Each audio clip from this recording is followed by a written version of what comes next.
Hey everyone, welcome back to the hot seat. Today we're talking about something that quietly touches everything you do.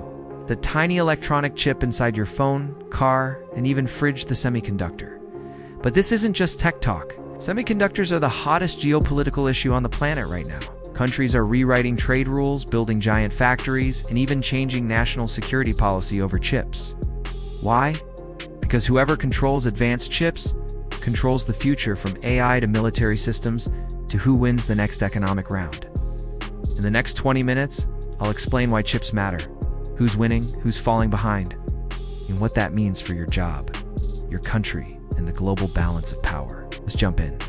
Okay, quick primer. Semiconductor is a material often silicon used to make electronic circuits. It's the foundation of processors and memory chips. Think of it as the brain and memory for everything digital. Why do semiconductors matter geopolitically? It's two big reasons: strategic dependence and technical complexity.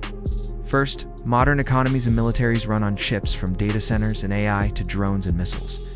Second, producing the most advanced chips requires an insanely complex supply chain, specialized machines, extreme manufacturing environments, rare gases, and a highly skilled workforce. Only a handful of players control that chain.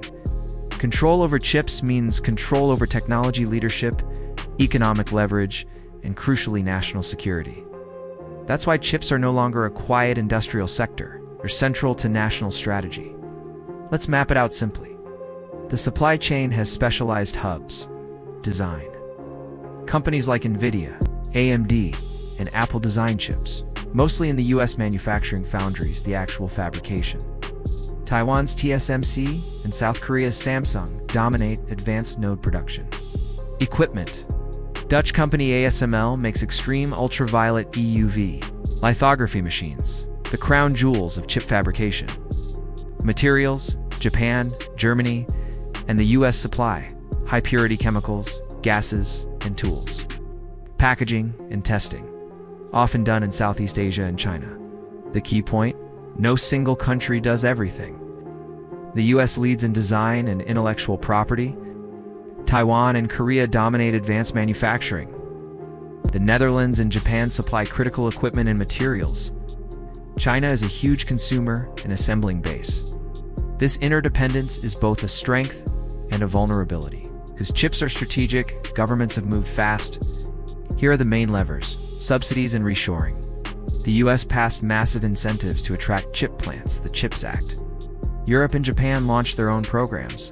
Countries hope to rebuild domestic capacity and reduce dependency on foreign suppliers. Export controls. The US and partners have placed export controls to limit China's access to advanced chips and the tools needed to make them. This is intended to slow China's military-grade AI and advanced weapons development. Alliances for supply security. The US is crafting partnerships with Japan, the Netherlands, Taiwan, and Korea to secure critical supply chains and coordinate export control policies. China's response. China is investing billions into domestic semiconductor, R&D, and fabrication. But making the leap to the most advanced nodes, 5 nanometers, 3 nanometers, is insanely hard and relies on blocked foreign tools.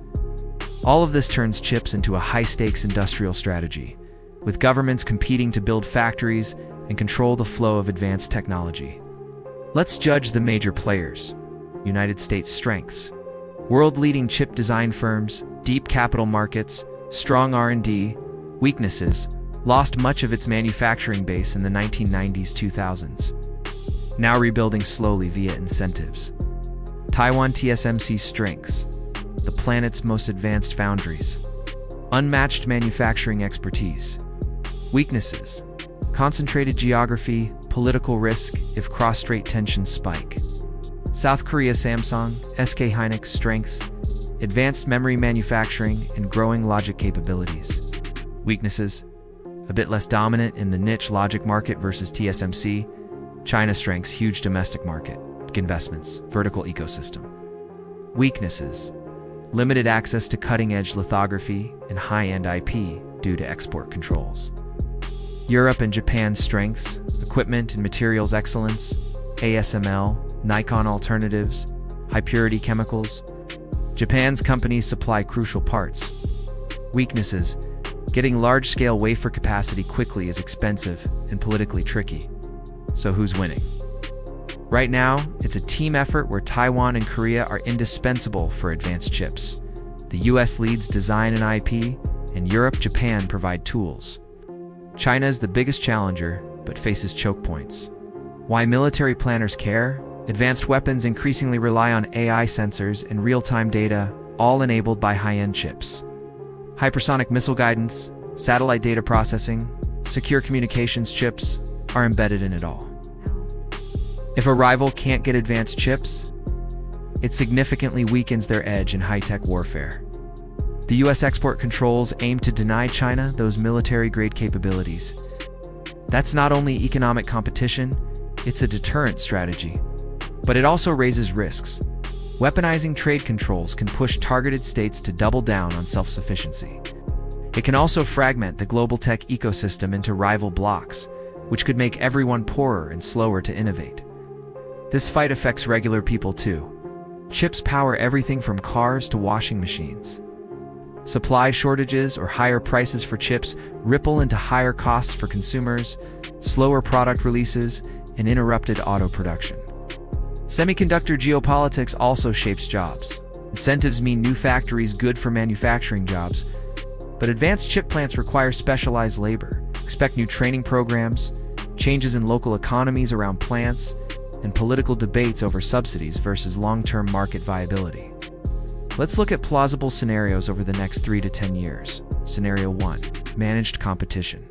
Governments coordinate export controls, invest in domestic capacity, but avoid extreme decoupling. Supply chains stay interconnected, albeit slower.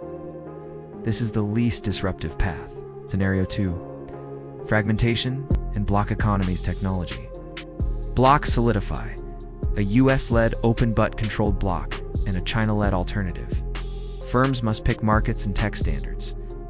Innovation slows and costs rise. Scenario 3. Crisis trigger. A major geopolitical shock.